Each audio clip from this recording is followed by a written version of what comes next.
Ahora sí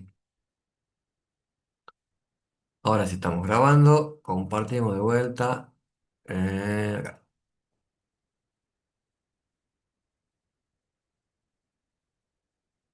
Dame un segundito que oculto acá porque si no, no puedo ver yo. Ahí está.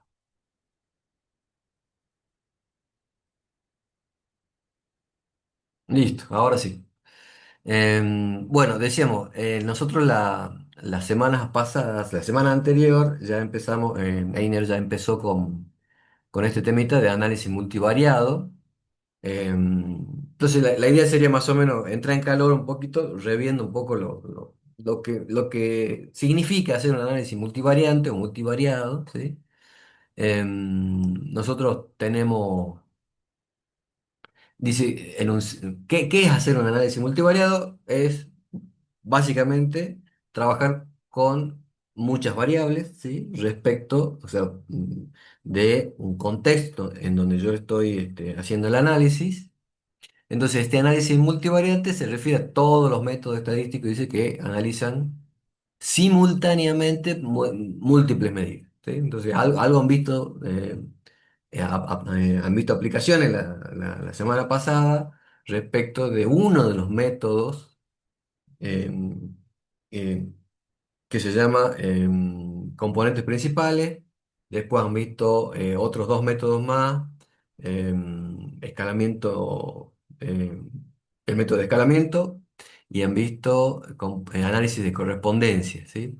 Bueno, a eso se refieren con métodos, ¿sí? Porque este análisis multivariante está compuesto por varias herramientas, digamos, que nos permiten sacar conclusiones cuando tenemos esa situación donde tenemos a individuos con múltiples medidas. Es decir, hemos recolectado muchas variables de ciertos individuos y bueno, yo quiero caracterizarlos o quiero ver qué hago o qué conclusiones hago respecto de eso. Entonces, el objetivo, si se es tener un mejor entendimiento del objeto de estudio, obtener información relevante para la toma de decisiones, como siempre, digamos, eh, respecto de lo que venimos haciendo, ¿no? Bueno, esto dice lo mismo prácticamente. eh, las herramientas o técnicas estas multivariantes centran la atención en dos o más variables, difieren en las técnicas univariantes en las cuales yo tengo solamente media varianza, o podríamos decir que en general indicadores de posición, e indicadores de variabilidad, ¿sí? Y teníamos en la bivariante, teníamos correlación, ahora ya tenemos más de dos variables, entonces ya el análisis se extiende. Como ejemplos, en donde podemos usar un análisis multivariante es en la segmentación de mercado. Si yo tengo, que es el ejemplo clásico, digamos, yo quiero segmentar el mercado, entonces yo quiero caracterizar a mis clientes de alguna manera, de tal forma que me permita a mí o dirigir ciertas campañas de publicidad o hacer algún tratamiento diferenciado respecto a esos clientes o obtener información clasificada o segmentada de esos clientes. Y es el uso que más mayormente se le puede llegar a dar, que es en el marketing. Hay otros usos también que son muy aplicables, pero en general se puede hablar de la segmentación de mercado como algo, digamos, que se presenta muy frecuentemente. En cuanto a la clasificación, ¿no? Estas técnicas multivariantes se pueden dividir de acuerdo a ciertas características o a ciertos requisitos o condiciones. Una de ellas es si hablamos de dependencia o interdependencia entre variables, ¿sí?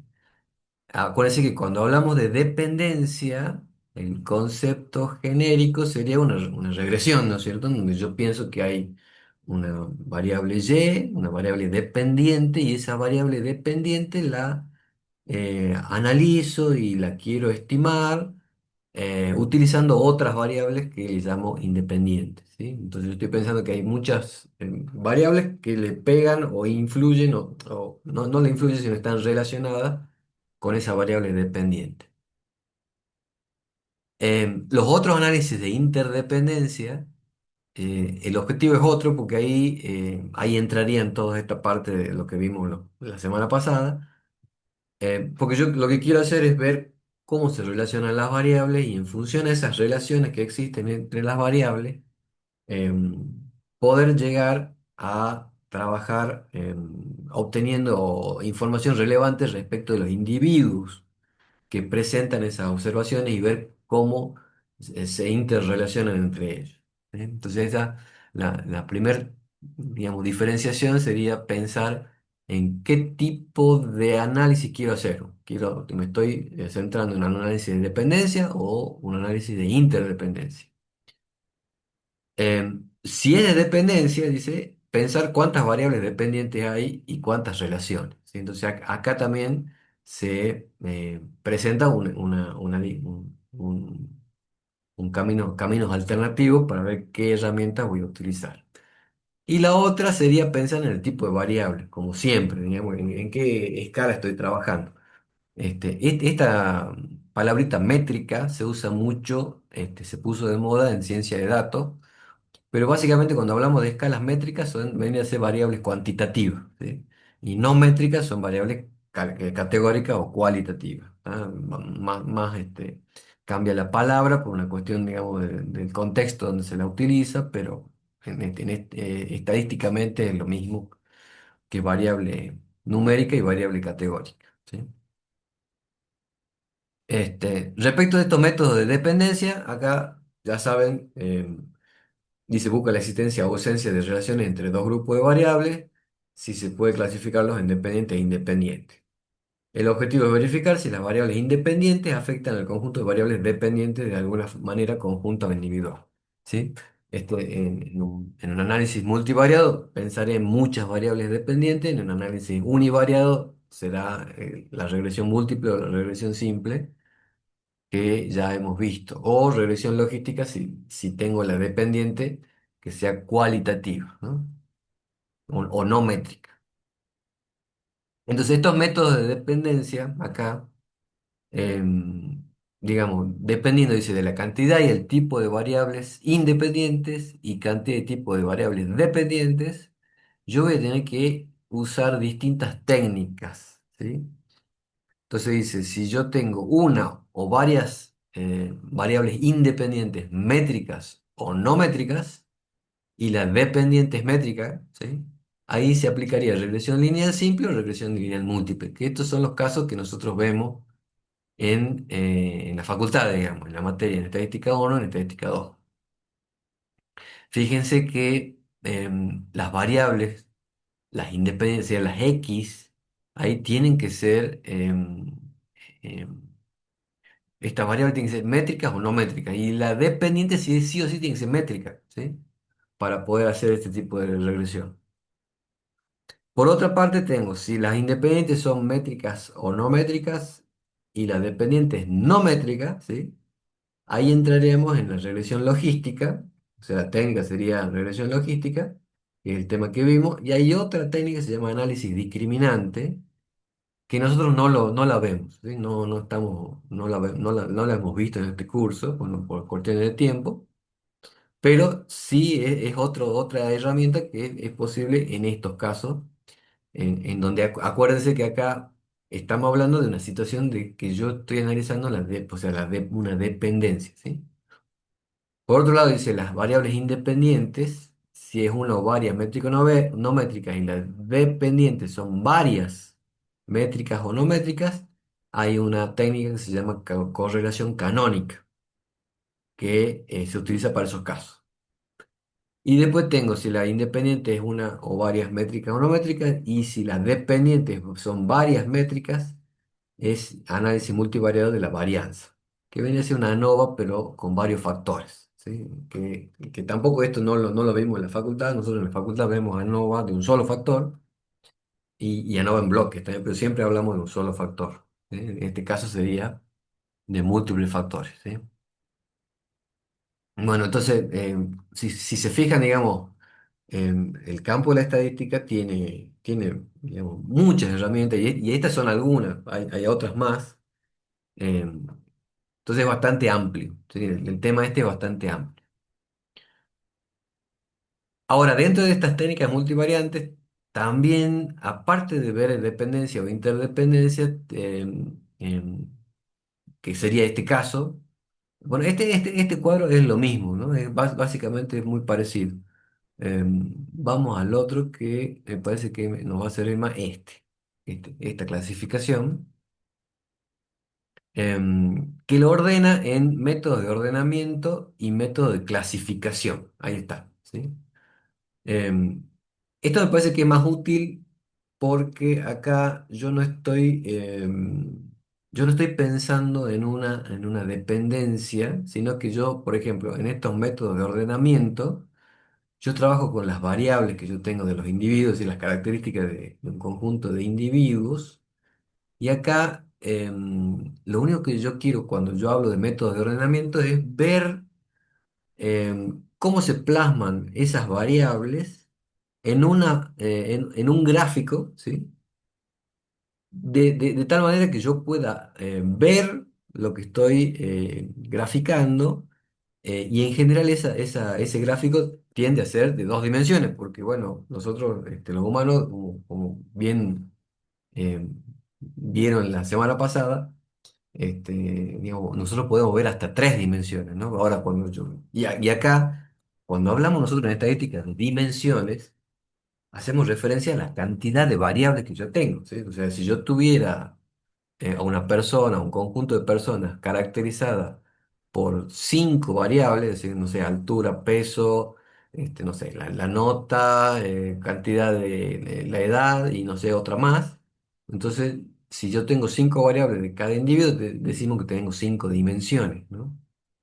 Entonces, yo esas cinco dimensiones para graficarlas, yo no podría verlo de manera visual. Entonces, estos métodos de ordenamiento lo que hacen es permitirme a mí tener una visión ordenada de todas las variables en su conjunto de alguna manera, ¿sí? Entonces ese análisis multivariado yo lo puedo ver en un plano, dice, de manera que cuando se los proyecta en un plano, cualquier patrón que estos datos pudiesen tener se haga aparente en una inspección visual, ¿sí? Entonces de ahí que usted en componentes principales, que uno de los principales análisis o herramientas que tenemos, ahí han visto que yo teniendo muchas variables o muchas dimensiones, lo que hace componentes principales es eh, reducir todas esas dimensiones en dos componentes, el uno y el 2, y eso me permite a mí plasmarlo en un gráfico que yo lo pueda entender y yo lo pueda interpretar, ¿sí?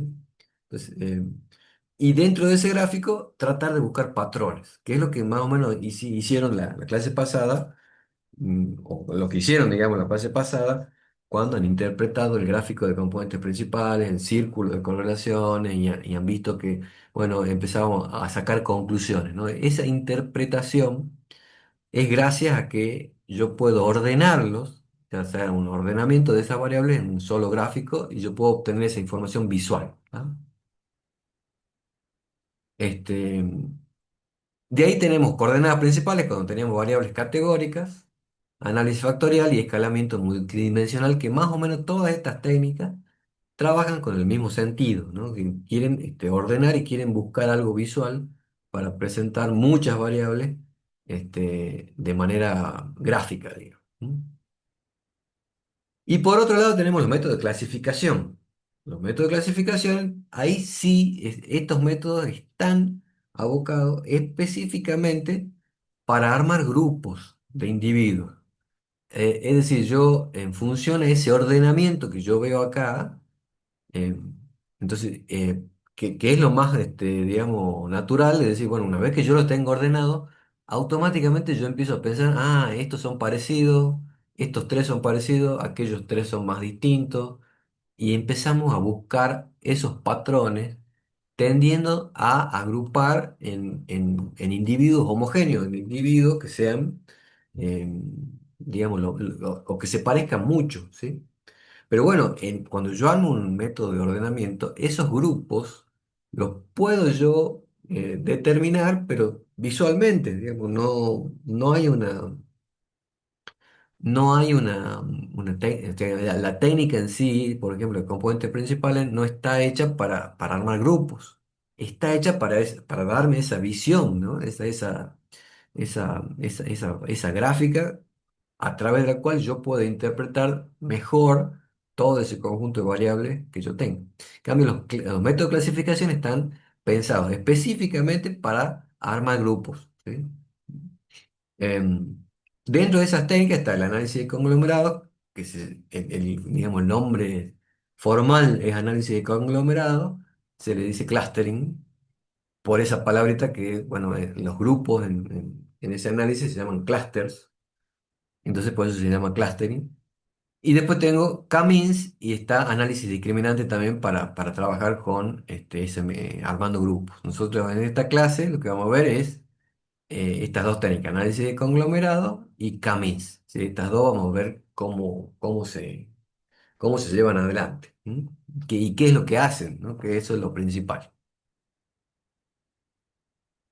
Bueno, acá en esta tabla lo que les puse ya, yo acá estoy todas las técnicas, o bueno, la mayoría de las técnicas, las más usadas, los métodos, la naturaleza del método, qué escala acepta, es decir, qué tipo de variable tengo que pensar, porque acá, digamos, yo para aplicar estas técnicas, ¿sí? La idea sería que ustedes como profesionales tengan noción de cómo se manejan, cuáles son los requisitos matemáticos de atrás. Por más que nosotros no nos profundicemos en la matemática que hay atrás, todas estas técnicas tienen condiciones, tienen particularidades. No es cuestión de ir y y llevar a cabo el análisis, porque muchas veces podemos tener errores porque no se cumplen ciertas condiciones, ¿no? Condiciones teóricas. Entonces, ustedes como profesionales tienen que saber todo esto, estas características para poder evaluar un análisis, sobre todo en esta época que estamos experimentando un avance de la inteligencia artificial que hoy por hoy ya lo han visto con Einer, digamos, es muy sencillo yo darle a la inteligencia artificial un conjunto de datos, un lote de datos, pedirle en lenguaje coloquial, che, haceme un análisis estadístico y eso automáticamente, rápidamente la inteligencia lo va a hacer, ¿sí? Ahora, el tema es que nosotros como profesionales tenemos que saber evaluar si esa técnica que utilizó está bien aplicada, si el contexto es interpretable, si es coherente, si son coherentes las conclusiones que llega. Entonces el objetivo es ir por ese lado, ¿no? Tratar de siempre estudiar estas técnicas con ese cuidado para pisar sobre tierra firme, digamos, ¿no? Hacer estos análisis de manera segura. ¿Ah? Entonces acá yo le pongo la naturaleza del método, qué tipo de variable está eh, aceptada o acepta o maneja, qué entrada le tengo que dar, o sea, cómo tienen que ser los datos, qué formato tienen que tener los datos para que yo les pueda dar esos datos a estos métodos y esos métodos me entreguen a mí la información que yo requiera, bien analizada, el objetivo y algunas otras características relevantes que dice acá, ¿sí?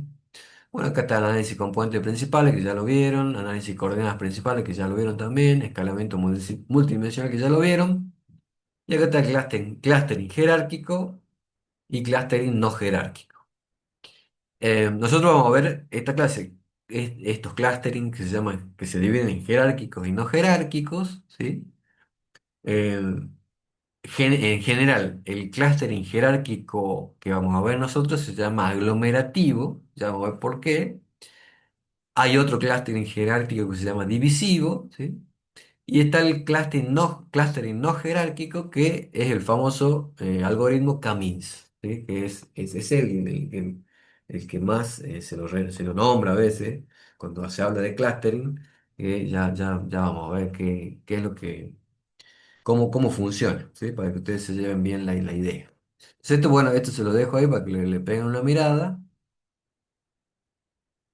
Em, Cuando yo armo una estrategia de análisis multivariante, ¿sí? Em, en general se siguen estas etapas.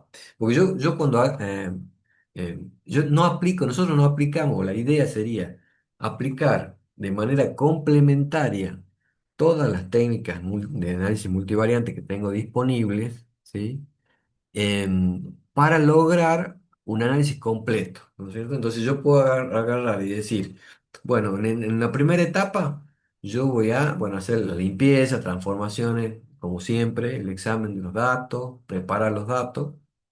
En la segunda etapa hacemos un análisis de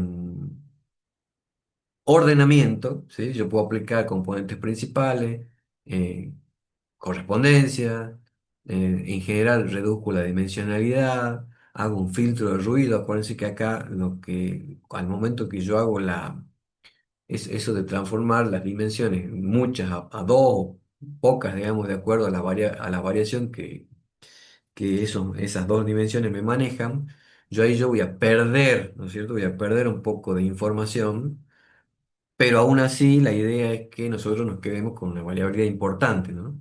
Entonces ahí, por eso habla de filtro de ruido, digamos, si yo voy a filtrar esto que se llama ruido, que es la variabilidad no importante, digamos, la menor variabilidad que me aportan las variables en su conjunto, yo la voy a eliminar, me quedo con la mayor variabilidad, ¿sí? Y eso sería un análisis factorial de ordenación y filtrado, ¿sí? A partir de allí, una vez que yo los ordeno, esto me va a permitir verlos, ¿sí? Verlos de una determinada manera, sacar conclusiones, interpretarlos. Eso mismo yo voy a utilizar como insumo para hacer la clasificación o la estructura, vendría a ser una clasificación para armar grupos, em, que vendría a ser el clustering en sí. Y este clustering, una vez que yo lo arme, ¿yo qué voy a determinar de acá?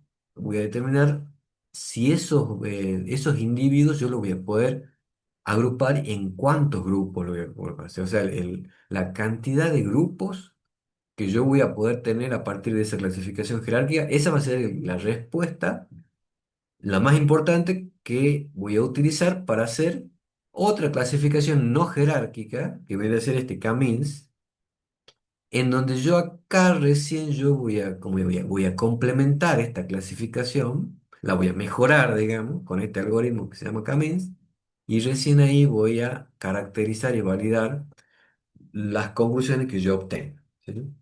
Entonces, este, la estrategia de análisis multivariante, fíjense que acá yo pasé por pasé por técnica de ordenamiento y paso por técnica de clasificación, los dos tipos de técnicas de clasificación que tengo para ir afinando lo mejor que se pueda y sacando la información lo más coherente posible. ¿Sí? Bueno, esa sería básicamente la estructura general, digamos, de cómo se debería hacer un análisis completo. ¿Mm? Em, Bueno, a ver, esta clase va a ser medio teórica, ¿sí? Pues yo necesito que aprendamos un par de conceptos y la clase que viene vamos a entrar al R y vamos a ver un ejemplo de aplicación, uno o dos ejemplos de aplicación para que se den cuenta, y bueno, para que se den cuenta la diferencia entre la práctica, digamos, que va a ser rapidísimo, digamos, va a ser algo sencillo y todas las condiciones que hay que tener en cuenta para llegar a eso, ¿no? Esa es la idea acá, y en todos los conceptos.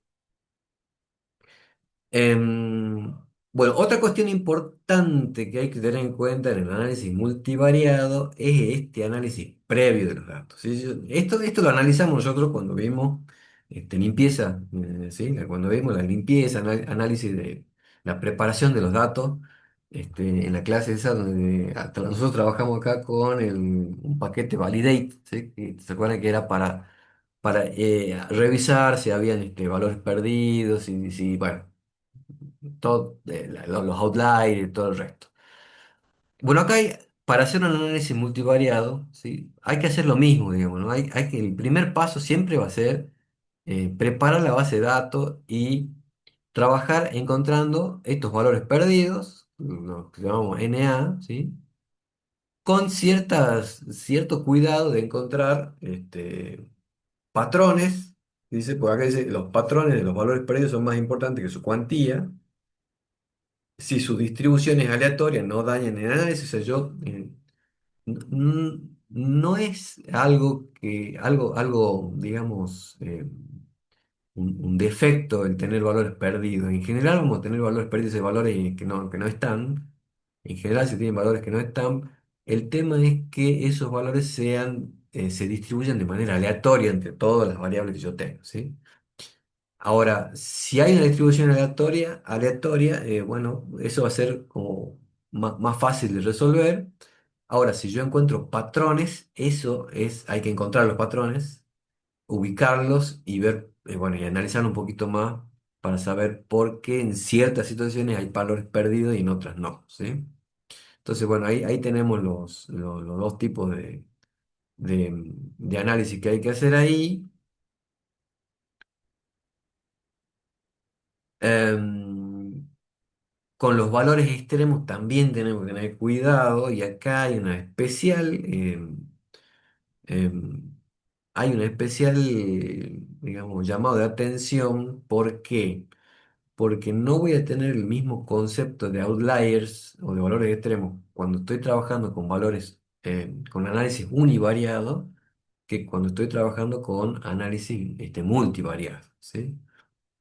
Em, Acá el concepto de outlier que dice acá, bueno, el concepto que nosotros siempre hablamos, digamos, son errores en los datos, se ha causado por errores intencionados, errores de muestreo.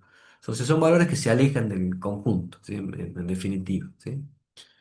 Ahora, fíjense acá, en general nosotros hablamos de outliers en el ámbito de univariados cuando tenemos un valor que se aleja del conjunto de datos univariados, ¿no? Entonces, por ejemplo, esto en la nube de puntos, acá tengo dos variables. Tengo la variable uno y la variable 2, ¿sí? Tengo dos variables acá distintas. Ahora, si yo analizara solamente la variable uno, supongamos, ¿sí? Y vamos a ver este punto de acá, ¿sí? Vamos a analizar ese puntito de ahí en específico. Bueno, dentro de la escala de la variable uno, esta variable se encuentra, bueno, a esta altura, ¿bien? Sí, fíjense a esta altura. Si yo pongo acá, este sería el valor en X de ese puntito y este sería el valor en Y, ¿sí? Este sería el Y sub cero y este sería el X sub cero, ¿sí? Ahora fíjense, en la escala del X, ese punto no sería valor extremo, ¿sí? Porque está muy cercano de la media, ¿sí? O sea, a ver, si yo estos puntitos los tiro todos abajo, o sea, los llevo a la variable X, yo tengo algunos puntos acá, y acá está la mayoría, y tengo algunos puntos acá que son estos. Y este no sería outlier, ¿sí? En X no sería outlier. En Y tampoco sería outlier, ¿sí? Porque acá en Y, fíjense acá, esta variable Y tiene como la variación que tiene es este punto y este punto que es el más de abajo, ¿sí? Dentro de este rango de variación, y bueno, este punto no sería outlier, ¿sí?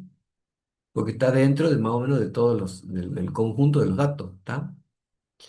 Eso si yo hiciera un análisis univariado, si yo voy y calculo, me paro en cada una de las variables. Ahora, cuando yo hago el análisis bivariado, en este caso sería, ¿no? El análisis bivariado, fíjense que este valor, este puntito como que está separado, y yo acá lo que podríamos hacer es pensar en unir todo esto como si fuera un grupo, ¿no es cierto? Como si fuera un clúster. Bueno, ya vamos empezando a hablar en términos de clasificación. Esto sería un clúster, ¿sí? Y este valor es un valor que se separa del resto, ¿no? Entonces, ahí me doy cuenta de que el concepto de outlier en un análisis, en un contexto multivariado, no es el mismo, ¿no? No es el mismo. O sea, no trabajamos con cada una de las variables, sino trabajamos con la nube de puntos en conjunto. Y el concepto ahí va a ser que un outlier va a ser en cuanto se aleja un punto, pero no respecto de las medias de cada variable, sino de este punto de acá que está en azul, de este de acá. A ver si lo puedo ver, lo puedo poner en amarillo.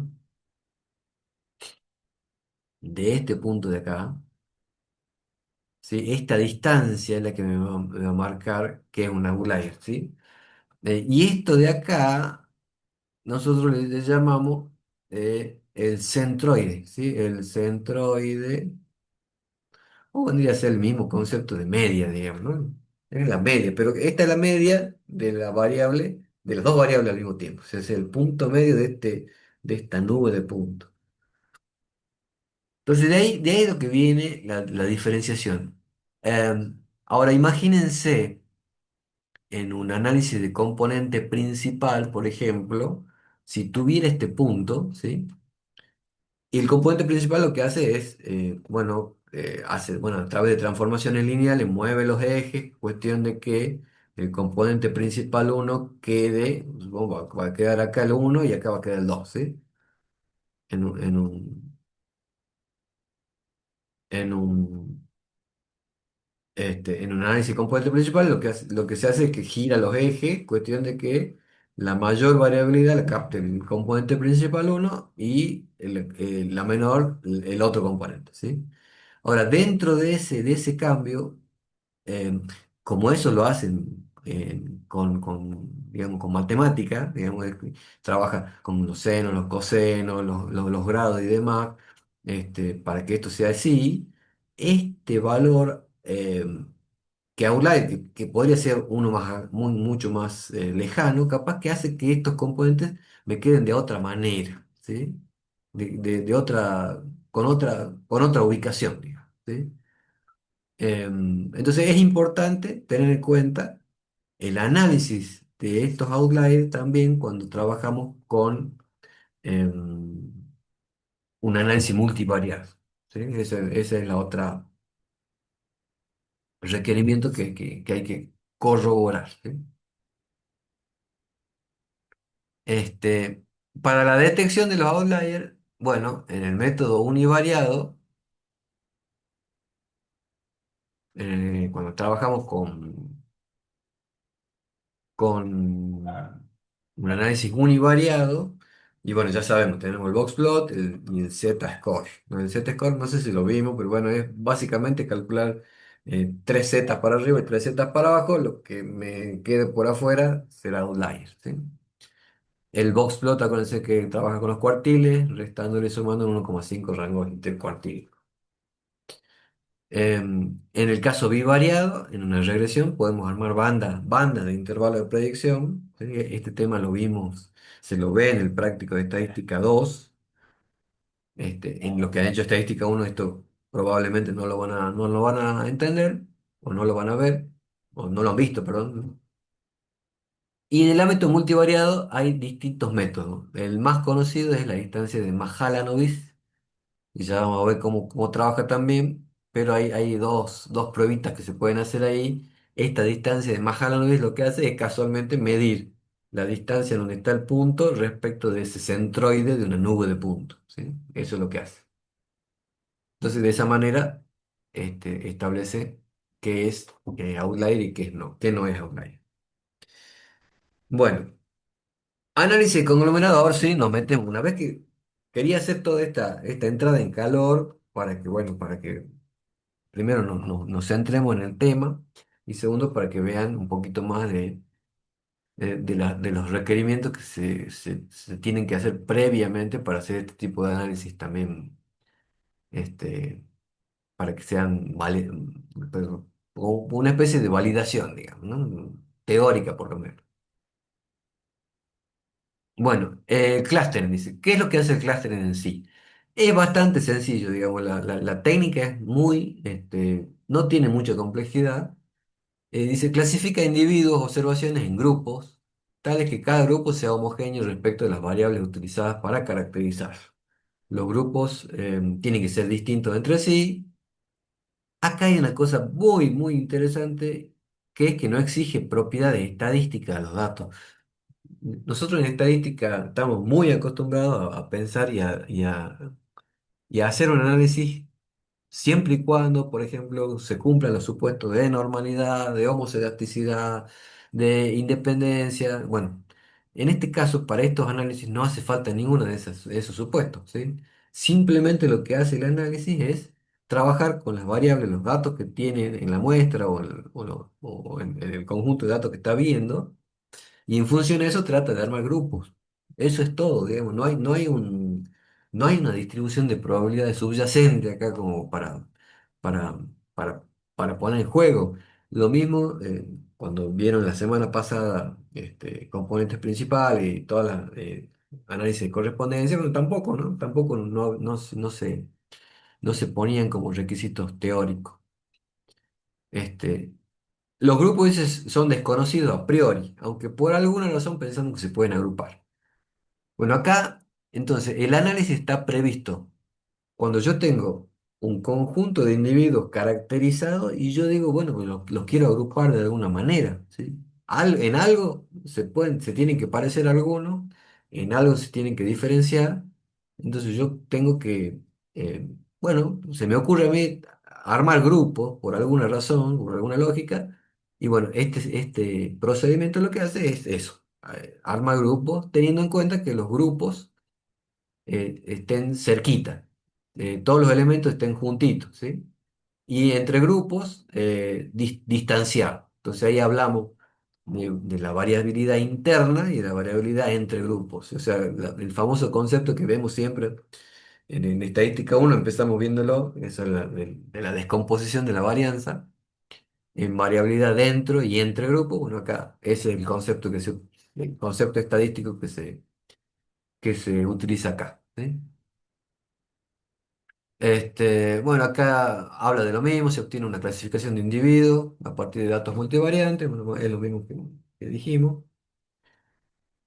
¿Cuál sería la secuencia lógica o matemática, si se quiere, ¿no? Decimos, nosotros empezamos con datos originales. Yo acá tengo un conjunto, un cuadro, una matriz, una tabla, como lo quieran llamar, donde en cada columna voy a tener las distintas variables o dimensiones. Y en cada fila voy a tener un individuo distinto. ¿Sí? Entonces, el individuo uno caracterizado con varias variables, que son mis datos originales. Estas variables pueden o no ser del mismo tipo. ¿Sí? Puedo tener variables categóricas, puedo tener variables binarias, este, puedo tener variables numéricas. ¿Sí? Ahora, para ciertas técnicas voy a requerir que sean todas numéricas, ¿no es cierto? Para que esas técnicas me den buenos resultados. ¿Tá? El segundo paso sería armar una matriz de distancias o similaridades, que ya vamos a ver el concepto. Entonces yo acá, esta matriz de distancias es lo que vieron también la semana pasada, a qué distancia se encuentra cada elemento respecto del otro. ¿Sí? Entonces yo voy a tener la distancia entre el individuo uno y el individuo uno. Acuérdense que la diagonal siempre va a ser, si estamos en distancia va a ser cero, si estamos en similaridad va a ser uno. Ya vamos a ver aclarar ese concepto. Pero acá voy a tener la distancia entre el individuo 2 y el individuo uno, entre el 3 y el uno, o sea, todas las combinaciones, ¿sí? Esa matriz de distancia, en función de esas distancias, voy a armar grupos, ¿sí? ¿Por qué? Y bueno, pues decimos, los grupos van a ser armados en función a la cercanía en la que se encuentren esos individuos, ¿sí? Entonces voy a armar grupos. Una vez que yo identifico los grupos por cercanía, el último paso sería caracterizar los grupos. Es decir, mira, este grupo tiene una media de tanto, o sea, eh, eh, buscar, digamos, las variables promedio de cada uno de estos grupos de tal manera que me permita a mí identificarlo. Entonces, por ejemplo, este grupo uno va a ser aquello, supongamos, si estamos hablando de alumnos, acá están los más altos, ¿sí? En la variable altura va a ser en promedio 1,90, ¿sí? Esto va a tener en la variable altura 1,60, que son los más bajitos, y esto 1,70, que son los normales, o sea, están en el medio, ¿sí?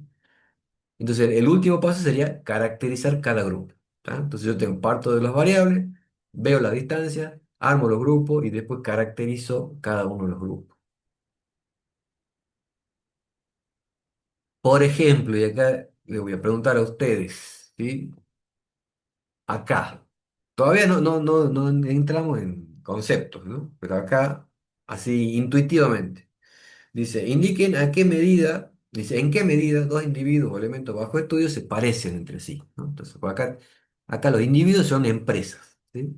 Tengo la empresa uno 2 3 4 5 6 7 8 y yo tengo dos variables que las caracterizan, ¿sí? Tengo la inversión en publicidad y las ventas que obtuvieron, ¿sí? Cada una de las empresas. Si yo a esta información, acá son dos variables, o sea que esto es en dos dimensiones, lo puedo tranquilamente plasmar así como está en un diagrama, en un eje cartesiano. Entonces saldrían estos puntos, ¿sí?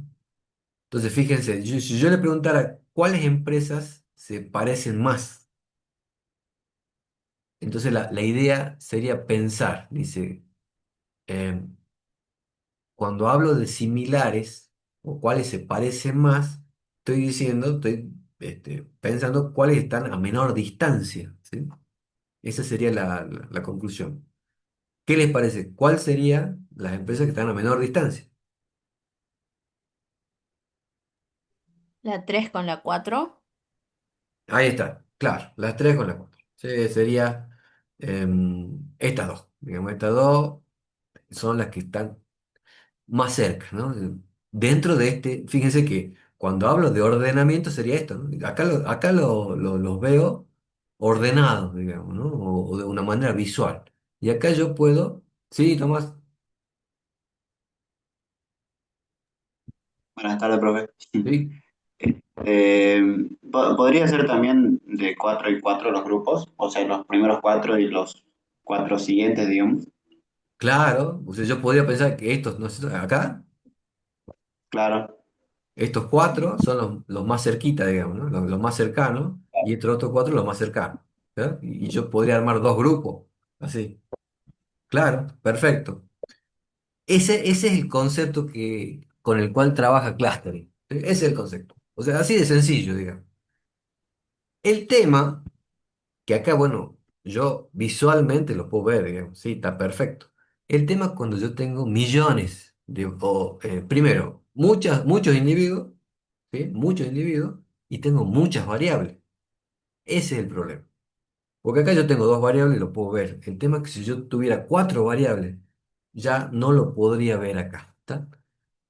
Entonces ahí es donde entra en juego la matemática. Ahí entra en juego pensar, che, bueno, pero entonces lo que tengo que hacer es medir estas distancias de alguna manera y después, bueno, agruparla de acuerdo a la menor distancia, teniendo en cuenta que armando los grupos tienen que ser de aquellos que tengan menor variabilidad y entre grupos tengo que tener mucha variabilidad. Esa sería la idea. Entonces de ahí es que viene el tema de cómo se mide la distancia. Y ahí entramos en teoría de matemática. Entonces acá me dice, ¿cuáles son las medidas de similaridad o distancia? Y acá la similaridad o distancia sería lo mismo, nada más que conceptos contrapuestos. ¿Sí? ¿Por qué? Porque dice, dos objetos o individuos son similares cuando están cerquitas. ¿Sí? O sea, cuando la similaridad tiende a cero, perdón, tiende a uno, o sea, son muy similares, quiere decir que están más cerca, entonces la distancia tiende a cero, ¿sí? Entonces, similaridad y distancia son conceptos que van de la mano, digamos, básicamente lo mismo. ¿Por qué hay distinciones? ¿Sí, Tomás? Disculpe, profe. Yo tengo una duda. Ahora, o sea, por ejemplo, en este caso, Ajá. es como muy obvia la distancia que hay entre los datos. Si fueran muchísimo más datos y todos los datos estuvieran a una distancia relativamente cercana, se puede usar como ciertos datos, como núcleos, digamos, para agruparlos en caso de que todos estén como juntos. Exacto. Sí, de eso se trata Camins. ¿Sí? Ese es el algoritmo famoso de Camins. El tema, ya lo vamos a ver, pero el tema, la pregunta sería, ¿dónde va a poner esos núcleos? Claro, sí, ajá, exactamente, sí, esa es la Ese es, pregunta. claro, que esa, Porque se podría, dependiendo de la variable, no sé, se puede generar como horizontes y bueno, en base a esos horizontes ya dividirlos, digamos, y después se separan los grupos. claro, bueno, también puede ser, pero ya vamos a ver que, digamos, eso de elegir dónde están los centroides lo podemos hacer, lo podemos sacar si hacemos un clúster jerárquico primero. Ah, Ya, ok. ya lo vemos, ¿sí? Precio. Buenísimo. Bueno, entonces acá, similaridad de distancia. La similaridad, esto significa la similaridad entre el individuo I y el individuo I'. O sea, acá tengo dos individuos distintos. eh, un aumento de la similaridad implica mayor semejanza. O sea, y esta similaridad va de 0 a 1. Así que los que tienen uno son iguales. Y los que tienen cero son muy distintos. ¿Tá? O poco similares. Y el concepto de distancia entre I y el individuo I', o sea, la distancia que hay entre dos individuos, es un aumento de la distancia implica menor semejanza. O sea, esta distancia va desde 0 hasta infinito. Entonces, si fíjense que la diferencia es que la similaridad va entre 0 y 1 y la distancia entre 0 y infinito. De tal forma que dice, la distancia entre dos individuos va a ser igual a 1 menos la similaridad que tienen. O sea, por eso son conceptos contrapuestos. ¿Sí? Son conceptos y a ver, ¿por qué la diferenciación? Porque algunas técnicas me van a pedir como entrada similaridad y otras técnicas me van a pedir como datos de entrada la distancia. ¿Sí? Esa es la diferencia que hay. Es más, esta distancia también algunas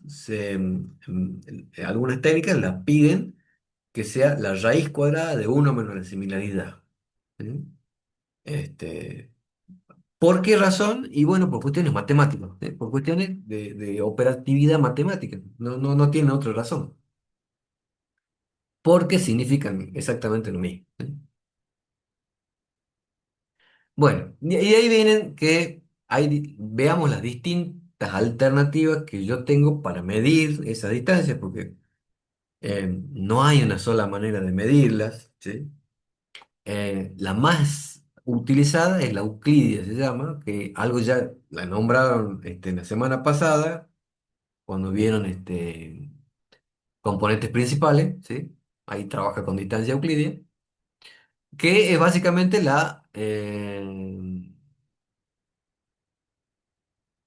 trabajar con, no me va a salir ahora, la hipotenusa, ¿sí? Trabajar con hacer un triángulo, acá, donde estoy, a ver.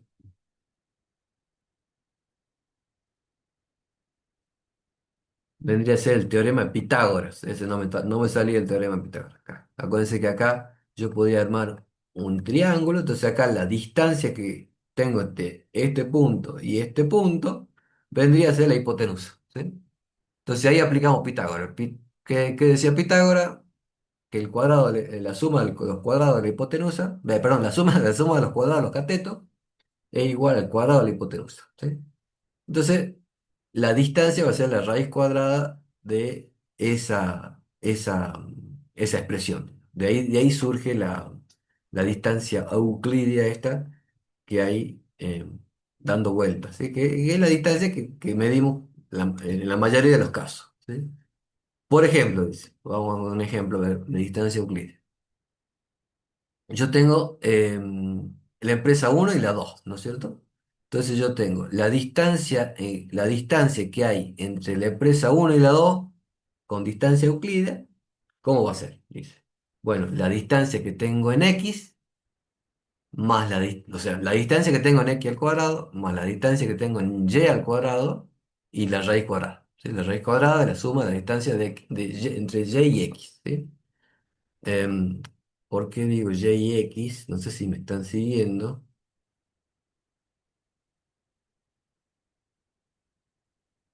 Fíjense, acá inversión publicitaria está acá, o sea que es X, ¿sí? Y ventas es Y, ¿sí? X y Y, ¿no? Entonces, por ejemplo, entre la uno y la 2 vendría a ser entre esta. y esta, ¿sí? Yo tendría que hacer la distancia en X, o sea, la distancia que tengo en X tendría que ser de acá hasta acá, tic, tac, tic, tic, tic, hasta acá, y la distancia en Y tendría ser de acá hasta acá, ¿sí? Entonces, la suma, y acá lo que, digamos, yo debería hacer un triángulo acá, y yo lo que trato de calcular es la hipotenusa, ¿sí? Entonces, la suma de los cuadrados de los catetos es igual al cuadrado de la hipotenusa. Entonces, de ahí sale la distancia en X y la distancia en Y. Veamos acá cómo se hizo acá. Entonces, acá sería la distancia en X, la diferencia entre estos 16 y 12, ¿sí? Y la distancia en Y, la diferencia entre 10 y 14, ¿sí? Al cuadrado y la raíz cuadrada, y eso me va a dar la distancia euclídea entre la empresa uno y la empresa 2. ¿Está? O sea que yo voy a decir que entre la uno y la 2 hay 5,66 de distancia. Esa sería una medición. Entonces, de la misma manera, yo puedo medir las distancias entre todas las Perdón, empresas, este es el ejemplo. Sí, perdón, profe. ¿Esas sí. distancias se miden de alguna manera? O sea, ¿tiene alguna unidad de medida eso? ¿O simplemente se expresa así, con el número puro? Y claro, sí tiene, porque fíjate, mira, lo que pasa es que no son iguales. Porque fíjate, bueno, en este caso sí, ¿no? A ver, eh, dice, En este caso, pesos. claro, en No, este caso una serían millones de pesos, moneda. entiendo yo, ¿sí? Claro, en este caso serían millones de pesos, pero no necesariamente tienen que tener las mismas unidades, ¿está? Y ahí viene la cosa que después vamos a ver, que, ¿qué pasaría si yo acá, por ejemplo, tengo cantidad de empleados? ¿Sí? Cantidad de empleados, acá. Entonces, yo voy a tener acá, por ejemplo, la empresa uno tiene, no sé, 200 empleados. Ya hago el ejemplo. La empresa 2 tiene 50 empleados. ¿Sí? Cuando yo saque las diferencias, las distancias euclidias, yo voy a tener en cuenta las variables con cada unidad. ¿Sí? Y la distancia euclidia va a reflejar eso también. ¿A alguien se le ocurre cómo puedo hacer para eliminar esa... Rafael, ¿Cómo? sería algo así como la distancia entre, o sea, entre las rectas de regresión individuales de cada empresa o algo así. Claro, claro, claro. Sería eso. Digamos, estoy trabajando con variables expresadas en distintas unidades de medición. Cuando yo calculo la distancia euclídea, me está mezclando todo. Por lo tanto, yo voy a tener ahí una distancia euclídea. Si yo trabajo así, esta distancia va a ser como, como mínimo criticable, ¿no? Pero cómo creen ustedes que se soluciona ese problema? Con un coeficiente, puede ser. ¿Qué tipo de coeficiente o algo parecido que... Es que se me ocurre que en estadística uno había un coeficiente que usábamos para Sí. expresar pero no me acuerdo cómo era. Alguien de estadística 2, ¿qué es lo que se hace para eliminar las unidades o para sacarme el efecto de las distintas unidades de medida? Los bloques. No, Creo que lo que la compañera había recordado era el coeficiente de variación, en el cual claro, para sacar las exacto. medidas habíamos... Sí, sí. eh, Ahí, porque bueno, el coeficiente de variación lo que hace, yo quiero medir variabilidad y tengo dos variables en distintas medidas, ¿no es cierto? En distintas unidades. Pero si yo quisiera trabajar acá sin ese efecto de las distintas medidas, ¿qué es lo que tengo que hacer? Si no se me ocurre rango, puede ser ¿Perdón? tampoco. La llevo con Rango. algún estándar, Rangos. no, llevarle algún valor estándar, puede ser, no se me ocurre Ah, nada. ahí está, claro. Estandarizar la variable. Mm. Exactamente. Estandarizar. Que después vamos a ver que, bueno, también yo voy a poder estandarizar con el rango. También se puede estandarizar con el rango. Pero básicamente, si yo quisiera que, bueno, Cuando, ya vamos a ver los efectos, pero cuando yo meto esto en el R, si yo al R yo le doy esta base de datos, el comando ese que ustedes hicieron, por ejemplo, en componentes principales, automáticamente los estandariza. ¿Cómo estandarizan? Esto menos la media dividido el desvío. La misma estandarización de la normal. ¿Sí? Entonces yo acá, lo que hace el método para desprenderse de las unidades es casualmente estandarizar, trabajar con variables estandarizadas. Y esa es una de los requisitos también que yo tengo que tener en cuenta para que esto funcione bien. Esta salida de acá fue hecha sin tener esa estandarización. ¿Por qué? Porque tengo las dos variables medidas en la misma unidad. ¿Sí? Ahí no hace falta estandarizar. ¿Ah? Pero si tuviera distintas medidas, ahí tendríamos que estandarizar la variable y el mismo R lo hace automáticamente. ¿Sí? O sea, a eso no le tengo que pedir nada. Por defecto, estandariza. Está buenísima la acotación y la pregunta porque me había olvidado también de decirla. Pero ven que, digamos, cuando uno se pone a ver el trasfondo, digamos, de lo que hace cada método, no es cuestión de mirarlo así por arriba, ¿no? Es tratar de entender qué es lo que está haciendo y cuál es la matemática que tiene por atrás. ¿Tá? Esa es la idea, siempre. Entonces, bueno, sigamos con el ejemplito. Ya una vez que ya nos sacó la duda de por qué no, por qué esto no está estandarizado. Entonces, una vez que tengo la matriz de distancia, acá, buscaría en primer lugar, ¿no es cierto? Bueno, ya metiéndonos en clustering, buscaría cuáles serían los dos elementos más cercanos que tengo. Entonces, ¿qué hace? Buscamos la menor distancia. ¿Cuál es la menor distancia?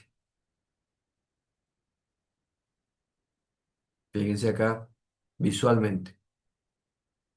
¿Cuáles son las dos empresas que están más cerquita, según esta distancia? El 3 y el 4. El Son 3 y el 4. 300. El 3 y el 4 están a 3,61, ¿sí? Y no hay otra distancia más chiquita, ¿sí? No hay otra más chica.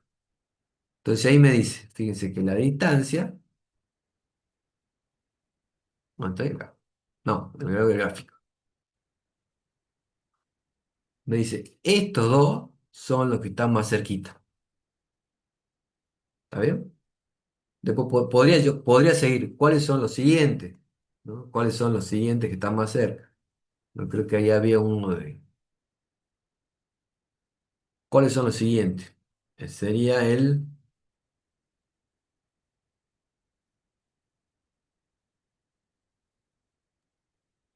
El 7 y 8, 5,39. Ajá, exacto. Claro, el 7 y el 8 que está 5,39, claro. Entonces, si vamos al gráfico, ¿dónde está el 7? Son estos dos, ¿ven? O sea, estos se agrupan primero y estos se agrupan después. Y después seguramente me va a tocar el 1 y el 2 y después el 5 y el 6. Entonces ahí nos empezamos a meter un poquito con clustering, ¿no? Pero bueno, esa es una forma de medir distancia, ¿no? No es la única, no es la única. ¿Cuál es la otra? La distancia de Manhattan, ¿sí? La distancia de Manhattan trabaja cuando los individuos están dentro de una especie de mapa, ¿no es cierto? Entonces yo tengo acá este individuo, tengo este individuo de acá, pero yo sé que no tengo chance de calcular una distancia en forma directa, ¿sí? Sino que, bueno, esto está pensado para una especie de mapa de calles, digamos, ¿no? Entonces yo digo, bueno, no tengo chance de pasar por medio de las cuadras de la manzana, sí o sí tengo que respetar las calles. Entonces ahí aparece la distancia de Manhattan que tiene una fórmula de cálculo en la cual fíjense que elimina los cuadrados y trabaja con los valores absolutos, ¿sí? Esto se lee desde la variable uno hasta la variable p, ¿sí? Este p es la cantidad de variables que yo tengo, ¿sí? Y acá dice que el individuo, no, perdón, esta es la variable i del individuo j, ¿sí? Y esta es la variable i' del individuo j. No, al revés, perdón. Este es el valor del individuo i y este es el valor del individuo i', así. Y j es la variable de una misma variable, ¿sí? Y acá yo sumo desde j1 hasta p, que es la cantidad total de variables o dimensiones que yo tengo en el estudio. Entonces acá, por ejemplo, ¿cuál sería según la distancia de Manhattan, cuál sería la distancia desde este punto hasta este punto? Pongamos este el individuo i, este el individuo i'. Entonces sería, si yo voy por las calles de acá, el camino azul, tengo uno 2 3 4 5 6 7 8 9 10 11 y 12. Si voy por el rojo, uno 2 3 4 5 6 7 8 9 10 11 12, lo mismo. Si voy cualquier camino que yo siga va a ser 12. ¿Sí? Fíjense en el amarillo, uno 2 3 4 5 6 7 8 9 10 11 12. Siempre va a ser la misma distancia por cualquier lugar que yo vaya dentro de estas cuatro, ¿verdad? Entonces esa es la otra manera de evaluar la distancia que tengo, ¿sí? ¿Cuándo voy a aplicar esto? Y bueno, cuando tenga una situación en la cual tenga este tipo de contexto, ¿sí? Estoy ubicado en una calle y quiero medir la distancia entre dos puntos.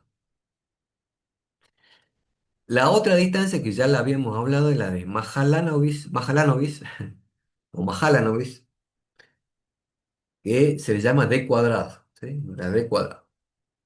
Esta distancia lo que hace es básicamente eh, trabaja con las diferencias que hay entre un centroide que está en el medio de la nube de puntos, ¿sí? O sea, perdón, vamos por acá. Dice, se utiliza para determinar cuán lejos está un punto de datos de la media de un conjunto de datos multivariados, centroides, ¿sí? Teniendo en cuenta la variabilidad y la correlación entre las variables acá, esta es como una medida de distancia que mezcla varias cosas. Mezcla la relación, mezcla la correlación entre las variables y dice, mejora el concepto de distancia euclídea al tener en cuenta al momento de estandarizar, ¿sí? Las relaciones o covarianzas entre las variables. O sea que es bastante completa esta distancia, mejor que la euclidia, pero obviamente es mucho más difícil para calcular, ¿sí? Entonces ahí tiene un pro y tiene otra contra, ¿sí?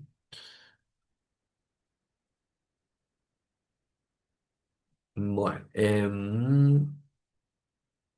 perdón.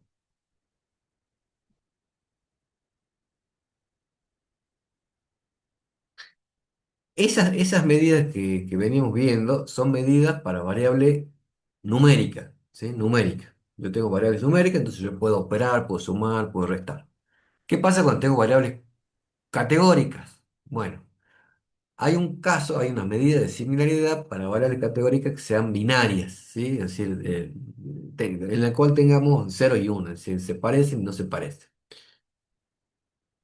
Estas se aplican cuando las variables surgen en procesos de codificación de atributos medidos en escalas nominales o ordinales. Es decir, mi variable es una cualidad, es decir, los rubios y los morochos, ¿sí? Y quiero saber qué individuos se parecen en esa cualidad, ¿sí? Entonces, si parten en la tabla de contingencia de 2 por 2 donde se comparan dos individuos de observaciones respecto de ciertas características binarias, ¿sí? Entonces, lo que se hace es pensar, cuando yo veo si esos individuos se parecen o no, los evalúo en la característica, en dos características. En si con el uno estoy diciendo que tienen una característica en especial y con el cero que no tienen esa característica. De tal forma que yo, si armo este cuadrito, el A sería las coincidencias eh, entre estos dos individuos que presentan esa misma característica. O sea que si yo esto lo armo para muchos individuos, sería la cantidad de coincidencias entre individuos que presentan esa característica que estudio. La D sería la cantidad de individuos en la cuales no coinciden en esa característica, ¿sí? O sea, no la tienen. Y la B y la C son aquellos que son diferentes. O sea, uno la tiene y la otra no la tiene, ¿sí? Entonces, de esa manera, yo puedo agarrar y medir. Entonces ahí aparece. Es el coeficiente de similaridad de emparejamiento simple, que se llama simple matching, ¿sí? Entonces, fíjense, ¿cómo hago yo para saber si tengo variable categórica, para saber si dos individuos son parecidos? Bueno, hago una posibilidad de simple matching. ¿Cómo trabaja el simple matching? Dice, la similaridad, y acá, ¿dónde estoy? Perdón, acá. La similaridad entre dos individuos la calcula haciendo una relación entre las las coincidencias que hay, tanto en que si tienen, fíjense que A es la coincidencia en unos, ¿sí? Acá. Y D es la coincidencia en cero, o sea, la cantidad que coinciden que tienen más la cantidad que coinciden que no tienen esa característica, entonces sumo los dos y divido entre el total, ¿sí? Entre el total de observaciones. El total va a ser P, ¿sí? La cantidad de variables que yo tenga, ¿sí? Em, entonces, dice, esa similaridad va a ser uno si la suma de A más D sea igual a la cantidad de variables que yo analizo, ¿sí? Va a ser cero si eh, las diferencias, los individuos diferentes, la suma de los individuos diferentes es igual al número de variables, ¿sí? Quiere decir que ahí en ningún caso coinciden, ¿sí? Ningún individuo coincide entre sí, ¿tá? Entonces ahí la similaridad va a ser cero, ¿tá? Entonces, esta sería una manera de cuantificar la similaridad para este tipo de variables que sean categóricas. Después tengo el índice de Jacquard, ¿sí? Que el índice de Jacquard también maneja, se utiliza para el mismo caso, pero solamente, fíjense, considera las coincidencias en uno, ¿sí? Dividido A más B más C, o sea, no considera las diferencias en cero, las coincidencias en cero. ¿En qué caso se utiliza esto? Dice, son similares a aquellos individuos que coinciden en uno. Por ejemplo, dice, si yo estoy trabajando con nacionalidad, ¿sí? Eh, yo voy a considerar que los dos individuos se parecen si tienen la misma nacionalidad, o sea, si comparten la misma característica. Ahora, si no tienen la misma nacionalidad, yo no voy a pensar que son similares, ¿sí? ¿Por qué? Porque uno puede ser, por ejemplo, por más que no sea argentino, este no es argentino y este tampoco es argentino, pero puede tener distintas nacionalidades, ¿sí? Puede ser peruano uno, puede ser boliviano el otro, puede ser chileno. ¿Sí? Entonces, ahí únicamente me centro en aquellos que tengan coincidencias, ¿sí? Por el tipo de variable que estoy analizando, ¿sí? Entonces, el Jacquard se usa para esos casos. Y bueno, y acá hay otros, hay muchísimos más. Cada uno tiene su particularidad y cada uno tiene su uso, ¿no? En general, acá, lo que yo he visto, en general, la mayoría utiliza simple matching, ¿sí? Que es que considera tanto las coincidencias en uno como en cero. Bueno, y acá volvemos, y acá está la cuestión esta que también la estaba analizando, el tema de la estandarización, ¿sí? Era la pregunta que salió hace un ratito.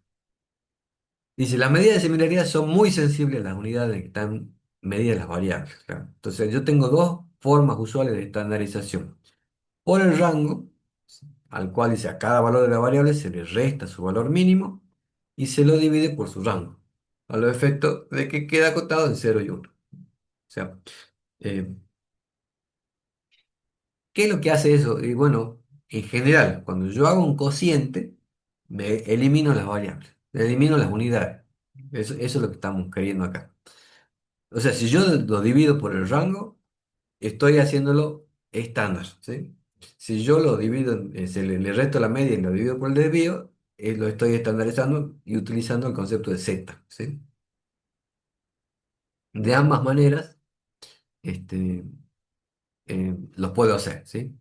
¿Cuál es la ventaja de estandarizar por rango? Que va a quedar acotado entre 0 y 1. O sea, cada variable queda acotado entre 0 y 1. Si yo estandarizaría por Z, ¿la variable queda acotada o no?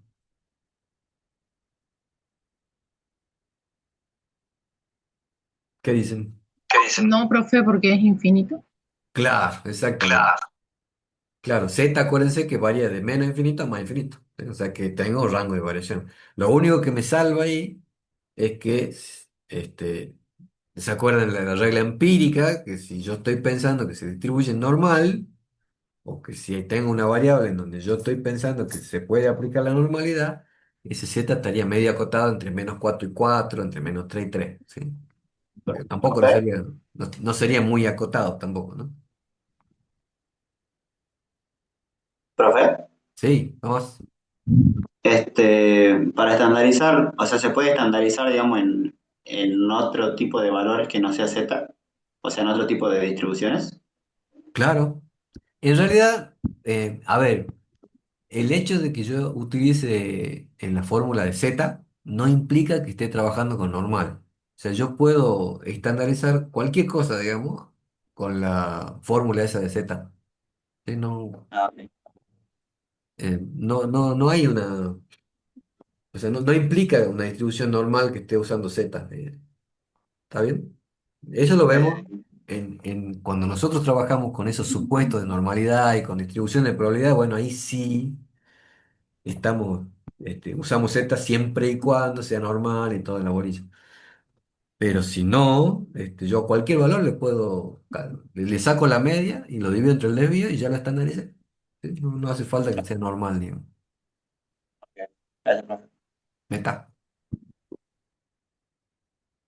Bueno, fíjense acá. Fijemos en estos valores. Por ejemplo, acá tenemos dos variables que están en distintas unidades. ¿Sí? Tengo los activos, tengo la empresa y tengo la cantidad de activos y la cantidad de trabajadores. Estos están en pesos y estos están en unidades, ¿sí? Cantidad de personas. ¿Qué pasa si yo hago la matriz de distancia así tal cual, ¿no? Sin estandarizar? Me va a salir una cosa así como esto. Bueno, acá no se ve mucho. Pero fíjense cómo agrupa, ¿no? Fíjense, agrupó la 1, la 2, la 3 y la 4 por un lado, que vendría a ser estas cuatro primeras, ¿sí? ¿Por qué las agrupó esas? Claro. ¿Por qué agrupó estas primeras cuatro y a estas otras cuatro en el otro grupo? Fíjense que están los dos grupitos. ¿Qué tuvo en cuenta para agrupar? Los activos. Claro, solamente los activos. ¿Por qué? Y porque están en millones, en miles de millones. Y los trabajadores, la unidad es mucho menor. ¿Sí? Claro. Ese es el efecto de no estandarizar. O sea, yo voy a tener grupos manejados por la única variable que tenga el valor, el número absoluto más grande. Entonces, sí o sí yo tengo que estandarizar. Sí o sí. Fíjense ahora estandaricemos. Acá está estandarizado, ¿sí? Acá lo llamamos Z, ¿sí? Acá a cada valor le resté su media y lo divido entre el desvío. ¿Sí? Entonces acá tengo la media de activo y la de desvío de activo. Tengo la media de trabajadores y el desvío de trabajadores. Entonces estos 10.000 millones pasan a ser un Z de -0,98. ¿Sí? Estos 100 pasa a ser un Z de -0,84. ¿Sí? Y así. Entonces, cuando yo parto de valores estandarizados, veámosla acá. Estas serían las distancias. ¿Sí? Entonces, fíjense, cómo me agrupa o cuáles son los más cercanos. Me dice, estos de 0,21 son los que son más cercanos. Fíjense, ¿cuáles son? el uno con el 2, el 3 con el 4. Si volvemos acá, me dice el uno y el 2 me lo agrupo acá. Esto me lo agrupo. Y el 3 y el 4 me lo agrupo acá. ¿Sí? Pero ahí, para estos grupos, ¿qué consideró? Y bueno, evidentemente no consideró solamente los activos, sino la cantidad de trabajadores. ¿Sí? Se hizo un mix de los dos. Fíjese que estas dos, la empresa uno y la empresa 2 son parecidas en los activos y también son parecidas en los trabajadores. Y la 3 y la 4 son parecidas en los activos y son parecidas también en los trabajadores. ¿Sí? Entonces uno tiene 200 y 190. ¿Está bien? Entonces ahí ya me separó este grupo enorme que me hizo acá con solamente teniendo en cuenta los activos. Entonces fíjense que es muy importante trabajar con datos estandarizados. Obviamente, como les digo, ya la mayoría de las, del código en R, la mayoría lo hace, tiene ahí adentro un argumento. Si ustedes se fijan, cuando hagan componentes principales, adentro tiene un argumento que dice scal. Cuando le pone scal, yes o no, creo que pone, o verdadero o falso, ¿sí? Ahí es donde le pueden manejar que estandarice o que no estandarice. Por defecto viene ya con eso para estandarizar, ¿sí? Bueno, entonces ese sería cómo venimos trabajando con las distancias. De ahí que sale esta representación gráfica, que se llama dendrograma, ¿sí? Esta matriz de distancia que es numérica y acá nos cuesta ver cuáles son los que son más cercanos. Bueno, se los puede graficar a través de este tipo de gráficos. Se llaman dendogramas o árboles de distancia. Entonces, ¿cómo se lee acá? ¿Cómo se lee? Bueno, yo voy a tener, fíjense acá, por ejemplo, acá tengo los individuos. Tengo el A, el B, el C, el D y el E. Esta escala que está acá, esta es la distancia. ¿Sí? Entonces yo voy a decir, bueno, el A y el B, ¿sí? Y acá fíjense que se unen, se agrupan. Cuando esto se une acá, significa que a esta distancia, ¿sí? A 0,8, esa es la distancia que hay entre A y B. ¿Sí?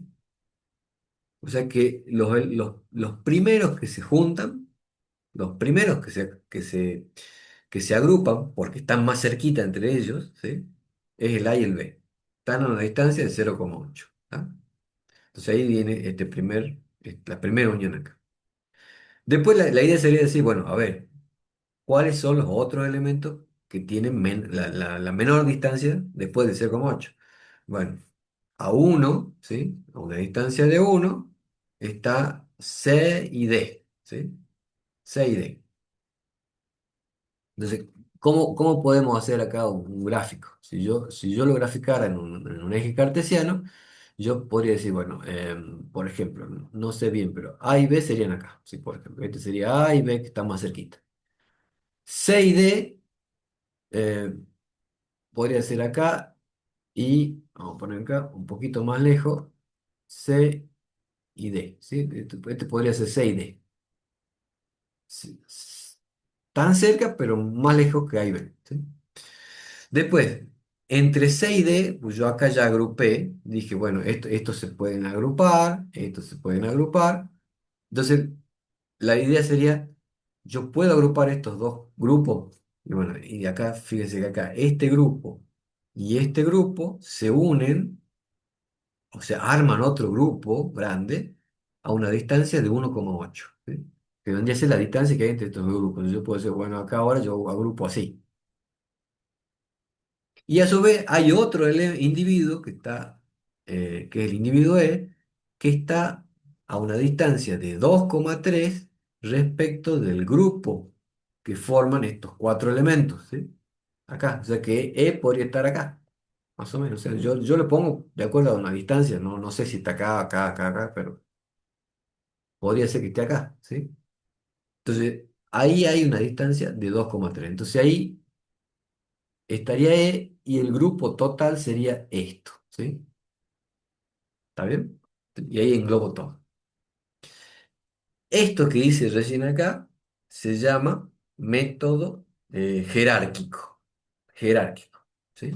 ¿Por qué método jerárquico? Porque partimos de individuos individuales, ¿sí? De cada uno de ellos, y fuimos haciendo grupitos con los más cercanos, después a otro grupo más grande, otro grupo más grande, hasta formar un solo grupo en donde estén todos los individuos. Eso se llama, lo que se llama el clustering jerárquico. Jerárquico. ¿Estamos viendo? O sea que es bastante sencillo, la manera en que se agrupa es bastante sencilla, bastante, digamos, coherente, digamos, no tiene mucha más dificultad. ¿Ves? Simplemente voy agrupando a medida que se acerca. ¿Qué hora es? -20. Hagamos una cosa. No sigamos, vamos hasta acá nomás. ¿Y qué es lo que me falta? Fíjense, yo acá, para el miércoles, yo dije, perdón, yo dije, este era A y B, este era C y D, acá, ¿no? Entonces yo dije, bueno, yo agrupé A y B primero, después C y D, ¿sí? Ahora, supongamos que haya acá el E hubiera estado acá. No, perdón. El E hubiera estado, por ejemplo, acá, ¿sí? El E acá. El E, y yo tengo que formar otro grupo. ¿A dónde va? ¿A este grupo o va a este grupo? ¿A dónde iría? Si yo tuviera esta situación.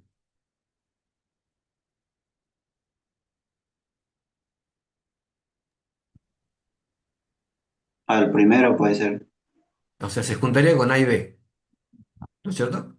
Acá. Claro. Bueno, ¿qué pasa? Yo, eh, yo voy a tener, acá es fácil, digamos, yo tengo una distancia entre dos individuos y es fácil reconocerla porque, bueno, es la menor distancia, digamos, ¿no? La menor distancia que tengo está entre dos individuos. Ahora, la cuestión es cuando yo tengo un grupo acá y otro grupo acá. Y yo digo, bueno, ¿a qué distancia está cada grupo? O respecto de otro grupo o respecto de otro elemento individual, ¿sí? Cuestión para decir, bueno, por ejemplo, en este caso, el E, ¿a dónde lo meto? ¿A este grupo o a este grupo? Bueno, tengo que ver a qué distancia se encuentra E de este grupo y a qué distancia de este grupo. ¿Ah? Y ahí se abre otra incógnita, o sea, otro problemita, porque yo tuviera acá el E, ¿no es cierto? Este E. Entonces yo tengo que medir la distancia que hay entre este individuo respecto de este grupo y de este individuo respecto de este grupo. Y hay varias opciones que yo voy a poder tener, ¿sí? Y ahí se abren otros tipos de alternativas, ¿verdad? Eso me gustaría verlo la clase que viene. Aquí las distancias también están estandarizadas. Claro, acá sí, esta distancia siempre están estandarizadas, sí. O sea, o están estandarizadas o las variables tienen las mismas unidades, ¿sí? Ok. Cualquiera de las dos. ¿Por qué? Porque si yo tengo variables en distintas unidades, esta distancia está mal, es decir, de entrada. ¿Está bien? Bueno, entonces dejamos acá, la clase que viene, seguimos un poquito más. Pensaba que iba a terminar hoy la parte esta, pero bueno, se me hizo más largo, pero está bueno porque nos obliga a pensar un poco más respecto de cómo funcionan las cosas. Bueno, ¿alguna otra consulta de lo que vimos? ¿Estamos bien? Bueno, entonces si Dios quiere, ¿Profe? sí. Ay, perdón, yo le quería consultar, yo me había puesto a revisar el video de la clase del profe de la semana pasada. No me quedó bien claro el mapa, creo que era el perceptual, El en mapa. el que teníamos con las dos dimensiones. Hay cositas que no me quedaron en claro, pero no sé si buscar otra información o tengo que buscar un ejemplo puntual para ver me cuesta interpretarlo en sí al mapa, porque como veíamos que tenían dos ejes y en ambos casos tenían valores negativos y positivos, como que se armaban cuatro cuadrantes, pero se ubicaban en distintas partes de los cuatro cuadrantes, los puntos. Claro, Me costaba ahí la interpretación. dale. Bueno, si querés el clase que viene, armamos un ejemplito de eso. Es más, capaz que lo podemos relacionar. Traemos el análisis ese y sobre ese mismo trabajamos con los clústeres también. Bien, profe, gracias. Dale, buenísimo. ¿Alguna otra cosita más? Bueno, ¿Va a quedamos subir así la entonces. filmina? ¿Qué? ¿Va a subir las filminas al Moodle o todavía no? Cuando ya las clases que vienen, cuando terminemos. Así lo subo de una sola vez porque tengo todo junto. Ok, ok. Dale. Nos veremos si Dios quiere entonces el Hasta miércoles. luego. Adiós. Gracias, profe, hasta Adiós, luego. profe. Hasta Adiós. luego. Adiós. Chau, chau.